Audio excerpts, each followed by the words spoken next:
Panama canal expansion وہ mega project جس نے عالمی تجارت کا نقشہ بدل دیا۔ کیا آپ جانتے ہیں کہ دنیا کی تقریباً 6% سمندری تجارت صرف ایک نہر کے ذریعے گزرتی ہے؟ اور کیا آپ یقین کریں گے کہ ایک ایسی نہر جسے بنانے میں ہزاروں مزدور اپنی جانیں گنوا بیٹھے آج بھی پوری دنیا کی معیشت کو چلا رہی ہے؟ لیکن پھر ایک وقت آیا جب یہ عظیم نہر خود دنیا کے بڑھتے ہوئے جہازوں کے سامنے چھوٹی پڑ گئی۔ تب ایک ایسا میگا پروجیکٹ شروع ہوا جس پر 5.25 ارب امریکی ڈالر خرچ ہوئے اور جس نے عالمی تجارت کا مستقبل بدل دیا۔ آج کی ویڈیو میں ہم جانیں گے پاناما کینال کی اصل کہانی، اس کی تعمیر کا خوفناک ماضی، ایکسپینشن کیوں ضروری بنی، دنیا کے سب سے بڑے لاکس کیسے کام کرتے ہیں، حیران کن حقائق اور انجینئرنگ راز، اور مستقبل میں اس نہر کو درپیش سب سے بڑا خطرہ کیا ہے۔ تو ویڈیو آخر تک ضرور دیکھیے۔ بحر اوقیانوس اور بحر الکاہل کے درمیان فاصلہ ہزاروں کلومیٹر کا ہے۔ اگر یہ نہر نہ ہوتی تو ہر جہاز کو جنوبی امریکہ کے انتہائی خطرناک مقام کیپ ہارن کا چکر لگانا پڑتا۔ اس سفر میں تقریباً 13,000 کلومیٹر اضافی سفر اور کئی ہفتوں کا اضافی وقت لگتا۔ اس لیے تقریباً 500 سال پہلے ہسپانوی مہم جوہوں نے یہاں نہر بنانے کا خواب دیکھا، لیکن اس زمانے میں یہ صرف ایک خواب تھا۔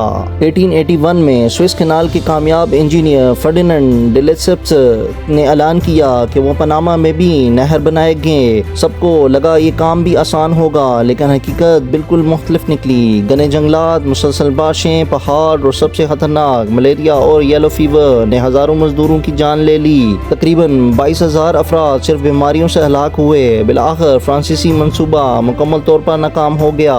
امریکہ کی آمد 1904 میں امریکہ نے منصوبہ سنبھال لیا۔ سب سے پہلے بیماریوں کے خلاف جنگ لڑی گئی، دلدلیں خشک کی گئیں، مچھروں کا خاتمہ کیا گیا۔ اس کے بعد لاکھوں ٹن مٹی اور چٹانیں بنائی گئیں۔ 10 سال کی مسلسل محنت کے بعد 15 اگست 1914 کو پاناما کینال دنیا کے لیے کھول دی گئی۔ یہ اس دور کی سب سے بڑی انجینئرنگ کامیابی تھی۔ نہر کیسے کام کرتی ہے؟ زیادہ تر لوگ سمجھتے ہیں کہ جہاز سیدھے پانی میں چلتے ہوئے دوسری طرف پہنچ جاتے ہیں۔ حقیقت اس سے کہیں زیادہ حیران کن ہے۔ پاناما کینال تقریباً 82 کلومیٹر لمبی ہے۔ یہ سمندر کی سطح پر نہیں بلکہ تقریباً 26 میٹر بلند گیٹن جھیل سے گزرتی ہے۔ جہازوں کو اوپر اٹھانے اور دوبارہ نیچے لانے کے لیے بہت بڑے لاکس استعمال کیے جاتے ہیں۔ ہر مرتبہ لاکھوں لیٹر پانی صرف کشش ثقل کی مدد سے اندر اور باہر آتا ہے۔ کوئی بڑا پمپ استعمال نہیں کیا جاتا۔ یہ انجینئرنگ کا ایک حیرت انگیز نظام ہے۔ مسئلہ کب شروع ہوا؟ وقت گزرتا گیا، دنیا بدل گئی، جہاز پہلے سے کئی گنا بڑے ہوتے گئے، لیکن نہر وہیں رہی۔ صرف مخصوص سائز کے جہاز ہی گزر سکتے تھے، انہیں پینامیکس شپس کہا جاتا تھا۔ دنیا کے نئے کنٹینر جہاز اس نہر سے نہیں گزر سکتے تھے۔